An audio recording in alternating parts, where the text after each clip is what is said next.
Hello guys, welcome to Rafiz English. ইংরেজি reading এবং বানান শেখার আরও একটি নতুন ক্লাসে আপনাদের সবাইকে স্বাগতম। আজকে আমরা খুব সহজভাবে ইংরেজি রিডিং শিখব।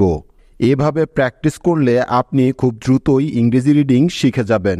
তাহলে চলুন শুরু করা যাক। যেমন সিনফুল।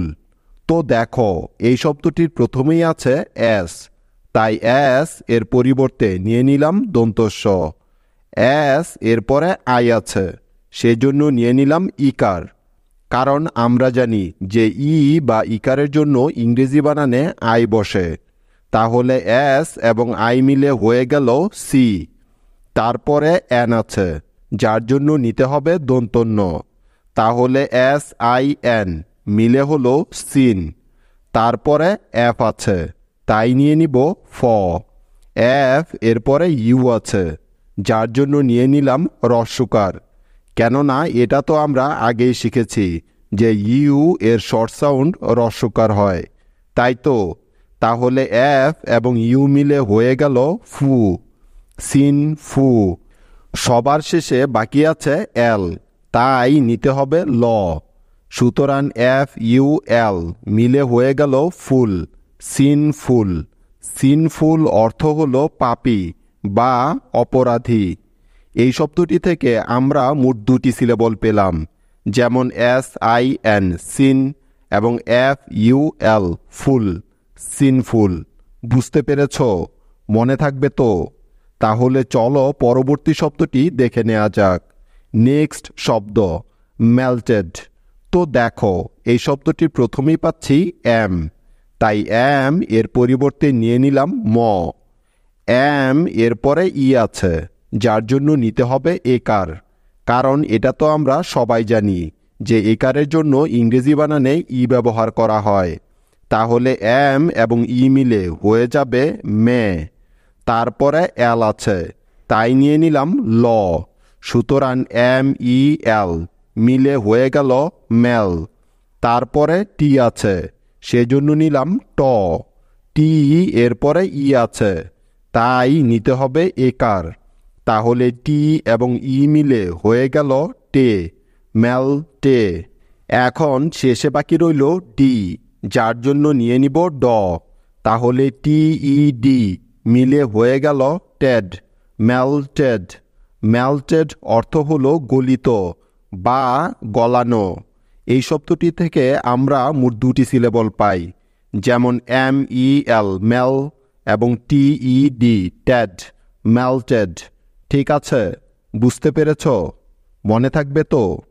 তাহলে পরবর্তী শব্দটি দেখো, এভিডেন্ট। এই শব্দটি থেকে আমরা পেলাম প্রথমেই ই, তাই ই এর পরিবর্তে এখানে নিতে হবে এ। কারণ এটা তো আমরা সবাই জানি যে ই এর বাংলা প্রতিবর্ণ হলো এ। তারপরে ভি আছে, সেজন্য নিয়ে নিলাম ভ। ভি এরপরে আই আছে, যার জন্য নিতে হবে ইকার, তাই তো। তাহলে ভি এবং আই মিলে হয়ে গেল ভি, এ ভি। তারপরে ডি আছে, সেজন্য নিয়ে নিব ড। ডি এরপরে আবার ই আছে, তাই ই এর পরিবর্তে এখানে নিতে হবে একার। তাহলে ডি এবং ই মিলে হয়ে গেল ডে, এ ভি ডে। তারপরে এন আছে, যার জন্য নিয়ে নিলাম দন্তন্য। সুতরাং ডি ই এন মিলে হলো ডেন, এ ভি ডেন। এবার দেখো, সবার শেষে বাকি রইল টি, তাই টি এর পরিবর্তে নিতে হবে ট।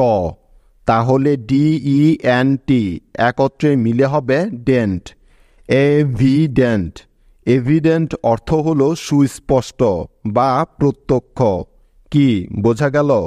ঠিক তো। তাহলে এই শব্দটিকে আমরা মোট দুটি ভাগে ভাগ করতে পারি, যেমন ই ভি আই এভি এবং D E N T dent, evident. Next শব্দ আর্সেনাল। লক্ষ্য করো, এই শব্দটিতে প্রথমে আমরা পেলাম এ, তাই এ এর পরিবর্তে এখানে নিতে হবে আ। এটা তো আমরা সবাই জানি, তাই না? এ এরপরে আর আছে, সেজন্য নিলাম র। তাহলে এ এবং আর মিলে হলো আর। এই কথাটা ভালো করে মনে রাখবে যে এ আর মিলে সবসময় আর সাউন্ড দিয়ে থাকে। তারপরে এস আছে, সেজন্য নিব দন্ত স। এস এরপরে ই আছে, তাই নিতে হবে একার। তাহলে এস এবং ই মিলে হয়ে গেল সে, আর সে। তারপরে এন আছে, যার জন্য নিয়ে নিলাম দন্ত ন। এন এরপরে এ আছে, তাই নিতে হবে আকার। সুতরাং এন এবং এ মিলে হয়ে গেল না, আর সে না। এখন বাকি আছে এল, যার জন্য নিয়ে নিলাম ল। তাহলে এন এ এল মিলে হবে নাল, আর সে নাল। আর্সেনাল অর্থ হলো অস্ত্রাগার বা হাতিয়ার। ঠিক আছে, এই শব্দটি থেকে আমরা মোট 3টি সিলেবল পেলাম, যেমন এ আর আর, এস ই সে এবং N A L null, Arsenal. কি বুঝতে পেরেছ তোমরা? নেক্সট শব্দ ইনহেরিটেড। খেয়াল করো, এই শব্দটির প্রথমেই আছে আই, সেজন্য আই এর পরিবর্তে এখানে নিতে হবে ই, কেননা আই এর শর্ট সাউন্ড ই বা ইকার হয়। তারপরে এন আছে, যার জন্য নিতে হবে দন্ত ন। তাহলে আই এবং এন মিলে হলো ইন।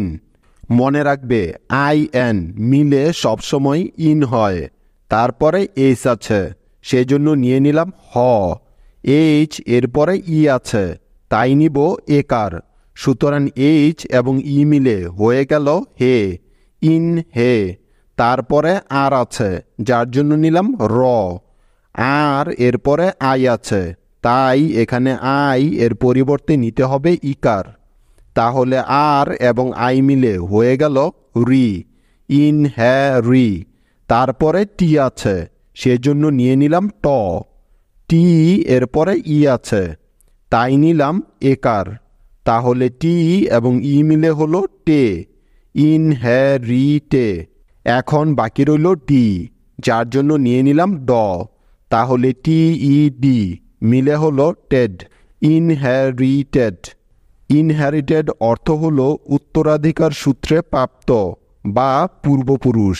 তাহলে এই শব্দটি থেকে আমরা মোট 4টি সিলেবল পাই, যেমন I N in, H E he, R I re এবং T E D ted, inherited. মনে থাকবে তো? এখন চলো ইংরেজি ভাওয়ালগুলির শর্ট সাউন্ডগুলো খুব ভালো করে মুখস্থ করে নেওয়া যাক। যেমন এ এর শর্ট সাউন্ড আ বা আকার হয়, ই এর শর্ট সাউন্ড এ বা একার হয়, আই এর শর্ট সাউন্ড ই বা ইকার হয়, উ এর শর্ট সাউন্ড উ বা উকার হয় এবং ইউ এর শর্ট সাউন্ড রস্যু বা রস্যকার হয়। এবার চলো তোমাদের কিছু হোমওয়ার্ক দেয়া যাক। তোমাদের কাজ হবে ভাওয়েলের এই শর্ট সাউন্ডগুলি ব্যবহার করে এই শব্দগুলির বাংলা উচ্চারণগুলো লিখে আমাকে দেখানো, ঠিক আছে? যেমন তোমাদের আজকের প্রথম হোমওয়ার্কটি হলো এম ও আর এ এল, দ্বিতীয় হোমওয়ার্কটি হলো E M I N E N T এবং সর্বশেষ হোমওয়ার্কটি হলো এম এ আর কে ই টি। আশা করি তোমরা সবাই এই শব্দগুলোর সঠিক উত্তর দিতে পারবে। আজ এখানেই শেষ করছি, দেখা হবে কালকে। সে পর্যন্ত টেক কেয়ার, বাই।